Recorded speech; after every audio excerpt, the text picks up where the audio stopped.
तीन राज्यों में फिलहाल कौन बनेगा मुख्यमंत्री, ये सवाल सबसे ज्यादा पेचीदा है और उरूज पकड़े हुए है। अखाड़ा में इस वक्त दो बड़ी खबरें आ रही हैं। पहली बड़ी खबर, बीजेपी नेता और राजस्थान के पूर्व मुख्यमंत्री वसुंधरा राजे दिल्ली में हैं और उन्होंने बीजेपी अध्यक्ष जेपी नड्डा से मिलने का समय मांगा है। दूसरी बड़ी खबर, केंद्रीय मंत्री ज्योतिरादित्य सिंधिया ने भी जेपी नड्डा से मिलने के लिए समय मांगा है। अब इन दोनों ने क्यों, किस मसले से, किस विषय में समय मांगा है, ये देखने वाली बात होगी। ज्योतिरादित्य सिंधिया अभी तक तो उन्होंने यही कहा है कि उन्होंने मध्य प्रदेश के चुनाव में काफी मेहनत की है और ग्वालियर चंबल इलाके में इतनी भारी मात्रा से बीजेपी की जीत इस बात का संकेत है कि उनका सपोर्ट बेस है। लेकिन वहीं वसुंधरा राजे सिंधिया यानी रानी साहिबा कुछ दिनों से एमएलए से मिल रही हैं, नए नए चुने हुए विधायकों से मिलकर अपना सपोर्ट बनाने की और बेस बनाने की कोशिश कर रही हैं। कम से कम 60 से 70 एमएलए उनके साथ हैं। इस तरह की अटकलें लगाई जा रही हैं। ये दो नेता कद्दावर नेता हैं, क्यों वहां पार्टी अध्यक्ष से मिलने के लिए समय मांग रहे हैं, इस पर भी कई सारी अटकलें लगी हैं।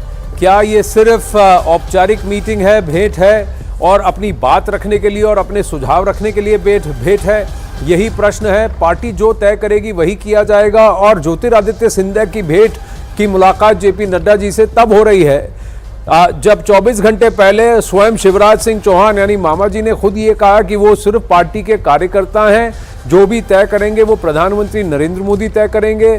और शिवराज सिंह चौहान ने कहा कि उन्होंने मुख्यमंत्री बनने का या पुनः मुख्यमंत्री बनने का दावा नहीं ठोका है। यतेंद्र, अमित, भवानी और मनोज इस वक्त हमारे साथ हैं। सबसे पहले यतेंद्र और अमित से जानते हैं कि राष्ट्र कैपिटल में क्या हो रहा है, नेशनल कैपिटल में क्या हो रहा है। सबसे पहली बात, यतेंद्र, इन दोनों की मुलाकात क्यों हो रही है? क्या ये अपनी दावेदारी पेश करने वाले हैं?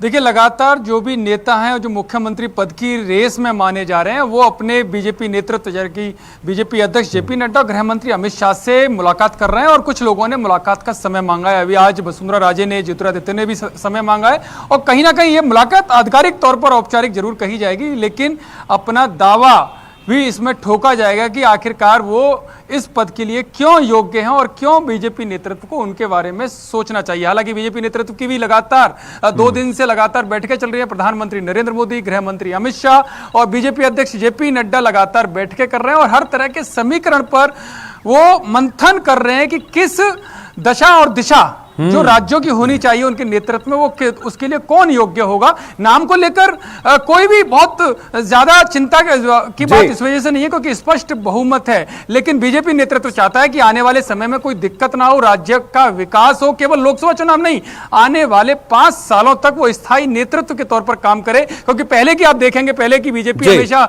बीजेपी मुख्यमंत्रियों को चेंज करने के लिए जानी जाती थी, लेकिन 2014 के बाद से वो स्थितियां चेंज हुई हैं। वो इसी वजह से मध्य प्रदेश से इस वक्त मनोज जुड़ रहे हैं, तो यतेंद्र जरा जल्दी से उनसे भी बात करने की कोशिश करते हैं कि ज्योतिरादित्य सिंधिया की मंशा क्या है। और ये भी विदिन 24 आवर्स हो रहा है जब शिवराज सिंह चौहान जी ने कहा कि मैं सिर्फ पार्टी का अदना सा कार्यकर्ता हूं, पार्टी के लिए मेहनत कर रहा हूं, मुख्यमंत्री की दावेदारी मैं नहीं पेश कर रहा, जो तय करेंगे वो प्रधानमंत्री नरेंद्र मोदी करेंगे।